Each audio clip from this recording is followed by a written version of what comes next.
Hello, Griffin Spalding. This is Byron Jones, Chief Financial Officer here in the school district, and I'm here today to give you an important announcement of an upcoming event that we wanted to advertise to the community. We're going to have our second annual Vendor Business Workshop, better known as Vendor Fair. We had one of these events in the fall, and it was very successful, and so we wanted to bring that back here in the spring and really to try to create and cultivate a relationship with vendors here in Griffin Spalding community and to let people know how we do business.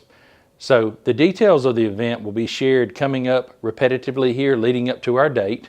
Our date will be Tuesday, April 22nd, 2025, 9:30 a.m. to 11:30 a.m. in the Griffin Spalding County School System Board Room.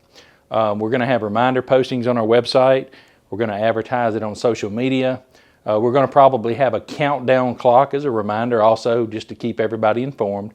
And we really want to invite vendors who want to have a relationship with Griffin Spalding to come and understand how we do business. We'll give you a short presentation, probably have some light refreshments, and we'll have representatives from multiple departments that here from the school system to be able to talk to you if you have interest in doing business with us. So again, Tuesday, April 22nd, 2025, 9:30 a.m. to 11:30 a.m. We look forward to seeing you. Look for more information soon. Thank you and have a great day.